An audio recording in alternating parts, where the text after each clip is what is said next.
We're Vintage Trouble, and you're watching Toasted.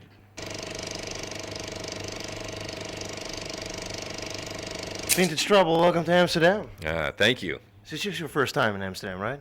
This is our first time together in Amsterdam, and I think it feels like there's going to be some pretty crazy things happening in this town before we leave. You guys have wild plans?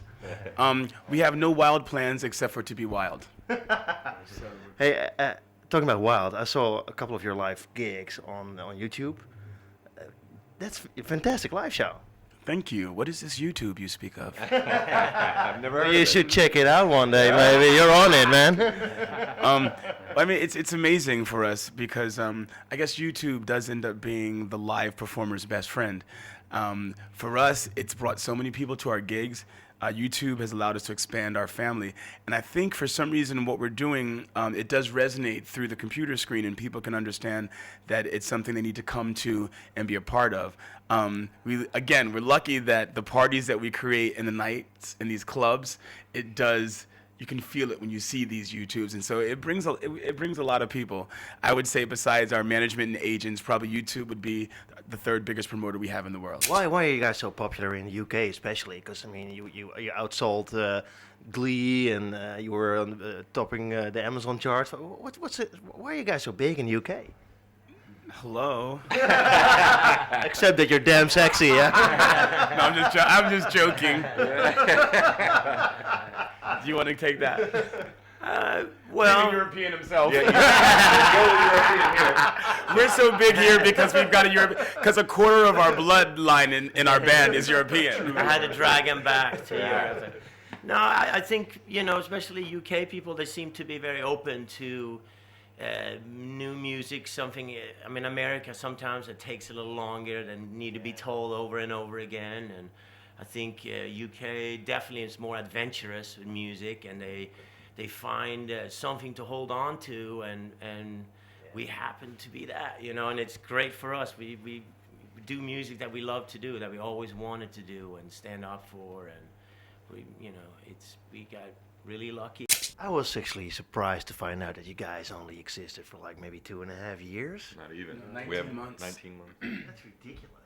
And your band is such a tight band. It's like a unity. I mean, what took you guys so fucking long? Wine. It's like wine. We had to go through a lot of things. I mean, we joke around because sometimes we'll all show pictures of us and other bands, mohawks and lycra pants and rock and roll gear and spiked hair and all this kind of stuff. So, I mean, it just took time. It took for us to go through a lot of other things. Yeah, a lot of process. You got to try. It's like when you describe what your favorite food is. The only way you can know what your favorite food is to have had a lot of other things, and then you know what you come back to, and you know what elements make up that meal that you love. And that's what it was. It wasn't a question of us waiting. We were actually living great lives and experiencing great music and weeding out some things that we thought were part of us that weren't a part of us. And then as soon as we found each other, from the first time we started rehearsing, because we met each other.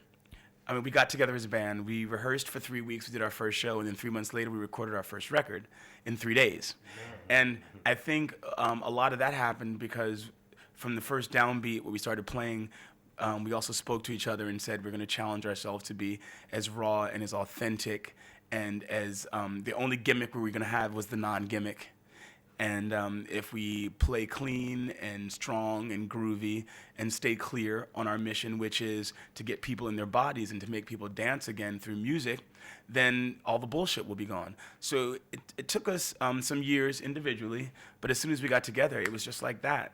And as long as we can keep all the walls down that would stop us from forgetting who we are, hopefully we'll be able to keep doing it. How big will this band be, you think? I don't know. We just gotta keep on playing music, You shouldn't be too modest, because I think you guys got it all going on. You got the right manager, you got fantastic first record, which isn't even out yet. You're touring, you got a killer live show. The reason why I said I don't know is because really, what does big mean? I mean, for us, Well, touring with Bon Jovi is a good start. Well, then I guess not bigger than we were last month. For us, it's like once we let go of record charts and sales and became more connected with affecting people, that's where we're measuring our success. So literally, how much bigger can we get really just means how many more people can we affect. And then the answer to that is, I hope it's an infinite amount, because the way things have worked up to this point, and I hope they keep going that way, is people come to the shows and they come back again and they bring 2 or 3 people. So I could sit here with a calculator and do the math and tell you how long it'll take us to get to 20 million people. What do you aspire to? But all we're aspiring to is to connect to to make people, as many people around the world feel good through music and about themselves as we can. I mean, the end goal really is to walk down the street and have everyone know who we are, but that's only because we've done something that have affected people. We don't want people to know who we are because they saw us on a magazine cover, or because they heard about me having to bail Rich out of jail, or or that kind of stuff. You know, we want young. right. Night's Days young. exactly. We just got to Amsterdam. We haven't checked off that dream yet. That's right. That also concludes nightmares. Checking off nightmares. No, but I mean the real answer is we're not going to stop until we've affected everyone in every corner of the world, and we want to do it in a way that has to do with positivity and sexuality and some letting go of fear. We want to shake people up. We also want to learn from people. So that's another way that we're going to be successful, is when we can understand our audiences the best. I mean, every show we do, we try and get into the minds of the people looking at us in order to rattle them the best, in the best way. And so that's going to be another key to the success, is that everyone we look at, we feel like we understand. And you know that will never come. So then hopefully we'll just keep affecting more and more people and have more reason to try and satisfy more people.